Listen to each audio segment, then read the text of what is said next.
Broadcast is now starting. All attendees are in listen-only mode.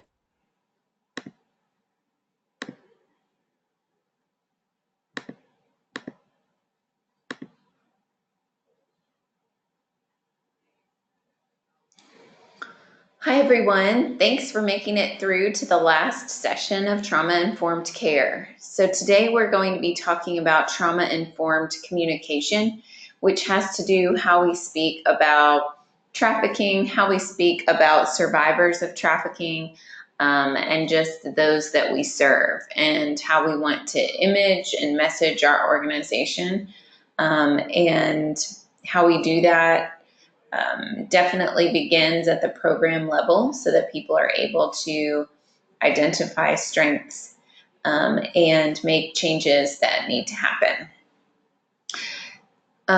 So the agenda for today is practices of a trauma-informed organization, communicating about survivors, communicating to survivors, and communicating to supporters of our organizations.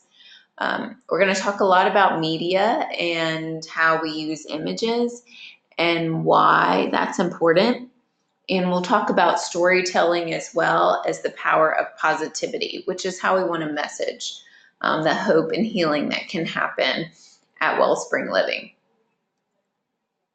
So just to review, trauma-informed care is when a program or organization is trauma-informed and it realizes the widespread impact of trauma, recognizes signs and symptoms of trauma in clients and staff and anyone else involved in the organization, and then lastly, that we integrate the knowledge and understanding of trauma into our policies, procedures, practices, and settings. So a trauma-informed organizations communicate about participants well. We want to make sure that we are being trauma-informed with how we talk about those that we serve. So some tips include person-first language, which means that we want to make sure that we are talking about the survivor and not what happened to them first. So we don't want to say trafficked children or homeless adults, but we want to say adults struggling with homelessness or children who have been trafficked. So putting that person first puts less of a label on the participant so that they are not identified by what happened to them, but that they are a person first. And then we have our privacy policy. So only those who need to know need to know. We don't talk about other people's business. Obviously, there are certain things that staff have to communicate about in order to keep program participants safe and in order to keep our programs safe. However, amongst volunteers and board members, there are a lot of things that people don't need to know. And a lot of staff members, including me from an institute director standpoint, that I don't need to know about participants. Since I'm not working with that person, I'm not speaking with them daily, I'm not in any way related to their recovery, I don't need to know details about their story or anything like that. So we want to protect people and keep their privacy secure. We also want to use strength-based language, of course. So we want to encourage and we want to see people in an optimistic viewpoint and know that small steps lead to large changes. Golden rule of staff meetings: if you wouldn't want a person to discuss you in that way, then that person discussed may not want that either. So please be mindful of that from a standpoint of making sure that people are discussed in positive, fair, appropriate ways. Obviously, of course, there's supervision time and time for you to be able to vent to your supervisor or something like that, but we want to make sure that we don't hinder or harm our standpoint or view of somebody based on our moment with them in a staff meeting. And then for participants, we want to call them survivors, clients, thriver. You may call them victim, exploited, or trafficked. Um, but we want to make sure that we choose positive language as much as possible so that the participant is able to not be labeled, especially in a way that she wouldn't want to be labeled. So from a survivor perspective, this goes back to our survey that you heard about throughout this series. She says, I didn't see myself or identify with who they saw me as. They saw me as someone who needed help to do things differently, but I didn't know any other way. They were trying to help, I guess, but it hurt that they had grouped me in a category with so many other victims without first letting me identify with that.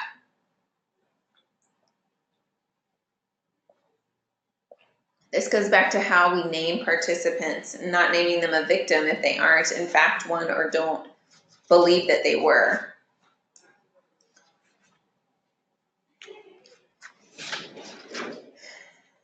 And we want to remember trauma-informed principles and philosophy. So remembering patient-client privacy. We're talking about safety, trustworthiness, choice, collaboration, empowerment, and culture. And so it's important to keep all of those in mind. So for example, a transportation driver, let's say there's a volunteer or maybe a PRN staff, may not need to know that a client is going to a supervised visit, right? That's none of their business. It could potentially be shaming to that person who may not want a supervised visit or may not wish for everybody to know that their visits are supervised. So that can be shaming and unwarranted and unnecessary for a participant. So it's important to keep that in mind for all individuals that we come across. And then survivor stories. They are shared only when there are clear expectations, there's informed consent, we follow ethics and guidelines of ethics that we abide by, and then the power differential is acknowledged and evaluated. So I'll talk more about that in just a moment, but we get a lot of questions about how we share survivor stories from other agencies, and we want to be very careful and respectful, and we're also held accountable to other standards, other agencies who are kind of supervising what we put out there as well. So I want to be really careful and honoring to participants. So examples of what not to do. This is from our survey again. As the first resident in the program, she was asked to share her story. They made videos and presented them at church. Since she was at the church with the staff, it put her in a very uncomfortable position. So this again is from the study, and we learned a lot of information about how survivors were treated, and this was kind of part of the executive summary of how we want to be respectful of individuals. We also want to look at our social media, so definitely get online and like Wellspring Living and see how social media is being representing the brand. So there is personal representation of the brand when we work here. We want to make sure that participant information is private always, and information put on the internet, of course, is public. The internet is permanent. We want to avoid tagging or bringing people in who may not want to be included, and that includes other staff members who may not want their networks to know that they are working at Wellspring Living for whatever reason. We want to be respectful of that. And then we want to scrutinize our own security settings, that our location is set to off with our pictures for sure. and ask for help when we need it. So we want to make sure that we avoid any identifying information. For example, I've seen it out there where organizations will put, we just resettled a woman from, Salt Lake City. Well, if your program is for a certain age group, there may not be that many people who fit that description from Salt Lake City. So we want to be very careful that we wouldn't post something even like that.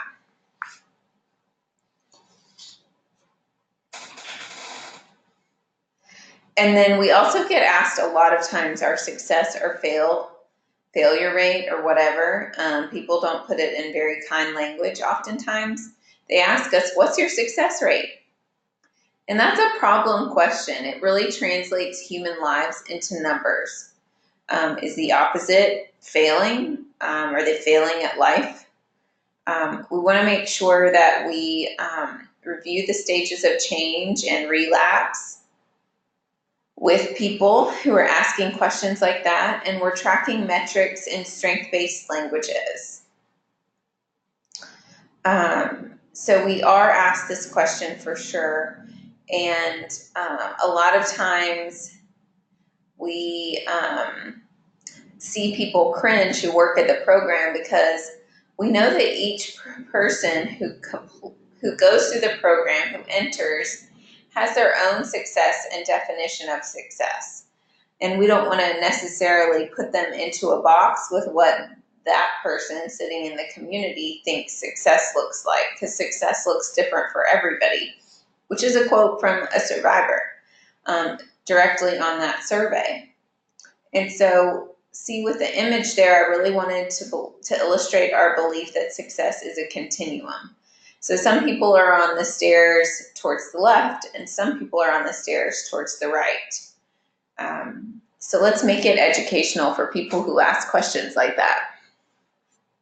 We would review the stages of change with that person and talk about pre-contemplation and making sure that people are aware that sometimes people relapse, and relapse is a part of recovery. And so we want to make sure that we're educating those around us to know those things as well. Because we've all tried to make changes in our lives, and we've all been successful at changes and then probably less successful at other changes in our lives, right? So we want to make sure that we are not pinpointing someone's success of their life through one or two lenses. We want to make sure that we are able to demonstrate that people are on a continuum and that they are able to see success in their own achievements. Let's say even when sobriety lasts for 6 days, that's quite a success for somebody who's maybe in the past had sobriety last for 2 days or 3. So we want to make sure that we're able to acknowledge that, and that it's different for everyone. So we also want to look at how trauma-informed organizations communicate to participants well. And this is where your role at Wellspring Living comes into play in a really important way. So there is this thing called the power differential that I talked about already, but it's that discrepancy in power evident within provider and patient relationships. It accentuates the professional's dominant position of authority and therefore their opinion. And it accentuates the patient's vulnerability. The provider has access to the patient's confidential and intimate information, and to a degree, the patient relinquishes control to form trust. So this comes into play. You may have seen this on like medical TV shows where the doctor is trying to convince a patient to perform some operation or surgery that the patient's not comfortable with, but the patient feels pressured by the doctor because the doctor is the expert in this situation and supposed to be knowledgeable. So there's that power differential. Yet it's that patient's body and what's happening to that patient, and therefore that patient has every right to make his or her own decisions. So you can kind of put two and two together to see how this might relate to Wellspring Living. Existing literature suggests a discrepancy in power is evident within professional provider-patient relationships. Usually during clinical encounters, providers have the privilege to hear patients' secrets. They perform invasive and sometimes intimate procedures. This may come about in counseling, if you can think about it that way in terms of how we work with survivors. And we really want to look at the belief that participants kind of trust that we're working in their best interest. As much as they might respond against that or kind of push back, there is some kind of trust there, especially if they've been in the program for a while. So what's at issue here is that asking survivors to speak on behalf of the organizations. We have a lot of advocates who've experienced the benefit of the organization, who are the best storytellers of the work the organization is doing. This is often different in the world of anti-trafficking organizations. We want survivors included and involved in their experience, but we want it to be on their terms, not on our terms. Like, we need you here at this date to talk about XYZ. That is our terms, not necessarily their terms. So we want to be careful about how we communicate with those that we serve. And really, this is a therapeutic decision, whether or not somebody might share their story. The past focuses approach primarily focuses on telling the trauma story to understand the impact of trauma on how the person functions today, experiencing emotions that were too overwhelming to experience in the past, and helping clients more effectively cope in the present. So a lot of our therapy at Wellspring Living has to do with processing this trauma story. That is a key part of trauma-focused cognitive behavioral therapy.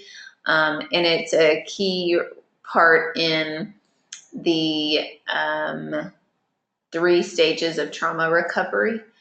And so what we want to do is be gentle with that and careful with that, and that is that survivor story and not something that we want to just show to the public. So we want to honor their power in decision making about whether or not they want to share or talk about it. It's their own decision. It should be done with a therapist. So that's how we stand on this viewpoint.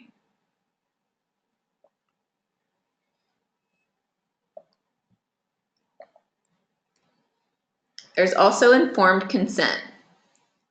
So we want to make sure that we communicate informed consent with those that we serve, that they're adequately informed of aims, objectives, benefits, risks, discomforts.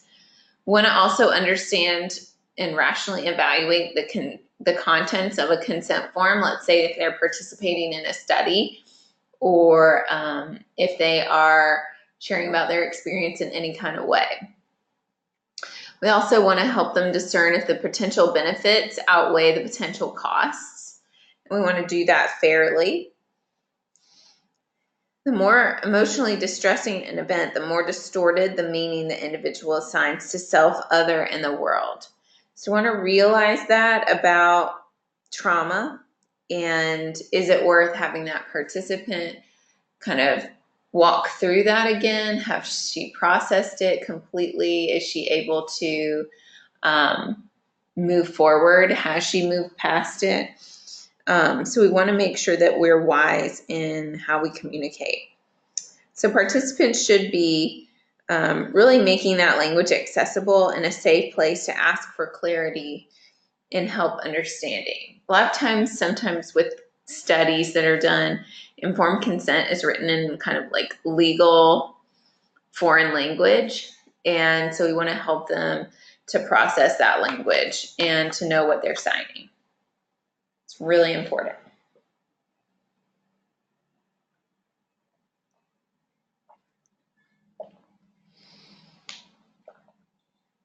And there are some ethics to survivors sharing their stories just involved here. So a lot of questions arise whether inquiry into trauma is associated with any risk.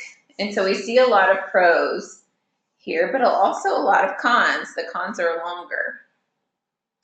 Some of the pros include that many survivors say sharing provides an opportunity to give a testimony about the past and how they're not their past and they're not defined by that. Sometimes it's perceived as therapeutic. Sometimes there's a positive experience in sharing the story. And sometimes supporters want a good story. They want something that is powerful and that shows change and that shows how Wellspring has contributed in some way to that person's change by giving them a safe place to heal. Some of the cons include that it leads participants to relive reminders of those traumatic events. It may reignite feelings of fear or shame and anger. Sometimes they believe it was too much effort. Sometimes they regret the experience altogether after the fact. And without proper healing, the brain is reading the trauma as though it's still happening. So we want to make sure they have successfully processed their therapy of their trauma and that they're ready, which a lot of times means a few years out of the program. When thinking through that, we want to remember trauma in the brain. And we see this picture of the limbic system. And we have the amygdala, which is the primitive brain at the very bottom in that darker purple. And it's that fast response. It's not very discriminate. It's better safe than sorry kind of memory. And it stores emotional memories versus this executive functioning that happens further towards the top front of the brain that is operated out of the prefrontal cortex. The executive center doesn't get fully developed, especially when trauma happens earlier in life. That's because the brain's working to build, and what the brain is building if trauma is happening early in life is this amygdala, this primitive brain response to basically stay alive, rather than process difficult situations and equations and complex thoughts. So the executive center then, as adults, have to work harder to explain and to help build memories to link properly with actions. Want to help participants to take a step back and look at the big picture. There's also a lag in process during times of stress. So all that being said, that's what's happening when someone has gone through a trauma. That's what's happening in their brain. So we want to give people ample time to make decisions, to process, to think through opportunities, to think through pros and cons. Because quite often we're exercising that executive center of the brain, and it takes a while to continue to build up those functionings. So we know that exposure to trauma causes the brain to develop in a way to help a young person survive in a dangerous world, but it also interferes with development of higher brain function. Being that we serve people who are often victims of abuse as children, want to keep this in mind when presenting people with options and helping them think through possible consequences to actions. So when someone is triggered, and maybe we see them kind of in a way slipping back into behaviors that we thought that they had overcome, we want to instead say, instead of what's wrong with you, say what's strong with you. How have you gotten over this in the past? So another way to look at it, instead of what happened to you, we want to again look at how did you make it through? This is more trauma-informed language. Instead of what happened to you, it's instead looking at how did you make it through that difficult experience. And looking at that creates that internal look where the person has to go inside of themselves and see, well, what were my strengths? How did I make it through? What did I utilize? How was I given talents, gifts, strengths? And the third part is how we communicate to supporters well. So this is kind of how Wellspring messages the brand. And we want to make sure that we are telling the story of Wellspring and those that we serve well. So 5 proven ways for brands to connect emotionally. Number 1 is tell a story that makes an emotional connection. There are tons of different kind of things here. This is from LinkedIn. But it's hard to tell stories that inspire emotional connections when our participants' stories are very confidential. And then number 2, we're supposed to let our audience be the hero. So that's why you see volunteers and other corporate partners celebrated so much on social media. We want to also be authentic and find our inner voice. We want to be useful. How do I add more value? Want to capitalize on things that are happening in pop culture, but recognizing that they need to make sure that they align with what we stand for as a brand to drive the biggest impact.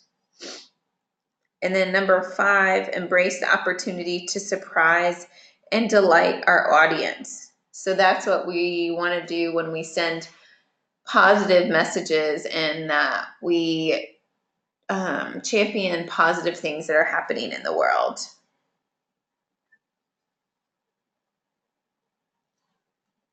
So good stories surprise us. This is from the same article. They make compelling characters. They make us think, make us feel. They stick in our minds and help us remember ideas and concepts in a way that numbers and text on a slide with a bar graph don't. So we want to make sure we tell a good story. And that's how Wellspring will continue to have supporters. But how we do that needs to be honoring to participants. We also know from a Bank of America study why people give is being moved. Large percent being moved by how their gift can make a difference. They want to make a difference with their funds, with their money. They also want to feel financially secure, of course, if they're going to give.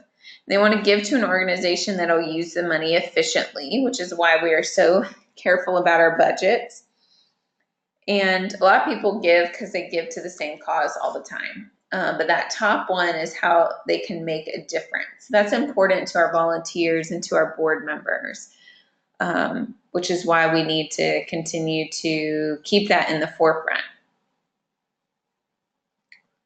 So some quotes from survivors. Being asked to go to a staff member's home church and then being asked to stand up so she would be acknowledged to raise money and support of a program. That is awful. We want to never let that happen and avoid that entirely. She also said, I get tired, or somebody else said, I get tired of telling my personal business to different people. So we want to help teach our participants in our program to treasure their stories and to keep those boundaries that they're learning about and when it's okay and when it's not okay to open up and what might happen in those situations and how they do open up. We also want to get creative. Give the perspective from the volunteer. We want to try a compilation of stories there so that's nobody's individual story. Want to look at different quotes, artistic portrayals, images of elements that represent kind of that accomplishment, that end of the road goal. But that's how we give people perspective and insight into our program. So storytelling engagement. We have images. This was done by George Washington University, Image-based marketing has really begun to strongly influence the corporate world. With the influx and increase in popularity of social media platforms like Instagram, savvy brands have capitalized on the existence of these new breeds of social media and made most of the opportunities they represent, which means that we want to see more and more image-based storytelling, image-based graphics. And a lot of it is in combination with the engagement piece is really that it is a video. You see that's pretty far over there, but even further over is video, stills, audio, writing, and graphics. So you may see that with some of the videos that Wellspring Living is able to work on, because this is the marketing engagement telling us that this is the most successful way to reach donors and others who are interested in the mission of Wellspring. So now we're going to look at some anti-trafficking fails, just like we have Pinterest fails. I don't know about you, but I've tried some Pinterest things and they have turned out horribly, completely unlike the picture. And this is from Love 146, which is a great organization, but their director wrote a blog about people who are experiencing vicarious trauma from the images that are exhibited by people at anti-trafficking organizations. We do not, she says, drive-by traumatizing does not promote freedom and dignity for all people. So that's when we look at something like those images on the far bottom right, which I didn't want to be very big, but I did want to show you what it was. However, if people can experience vicarious trauma, then perhaps instead they can experience vicarious healing and recovery. So that's what we want to emphasize, is that vicarious healing and recovery, not these sort of horrific kind of whatever B-movie horror film images that are somewhat titillating and really getting the wrong kind of attention, and also demeaning towards these people in this picture.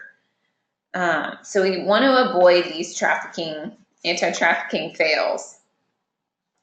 We want to make sure that we have images that are directly focused on eye contact. That's what we're teaching survivors, that they're worthy of being able to look people in the eye, rather than this image on the right, which is some kind of power figure overseeing this child who looks very innocent and helpless.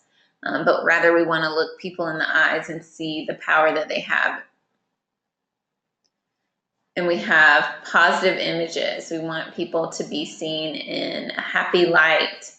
We want people to be seen as dancing and in really enjoying life. These kind of images promote the mission of Wellspring, is that transforming lives of those at risk or victimized. We want to transform their lives from something like that was to something like this that is. A21 is a worldwide organization that's anti-trafficking, and here's their example. They're very well versed in how to do these positive images. They have a lot of times survivors who are recovered or whatnot, but they don't ever show anyone's face. All the people in their images are, quote unquote models or whoever works at the organization.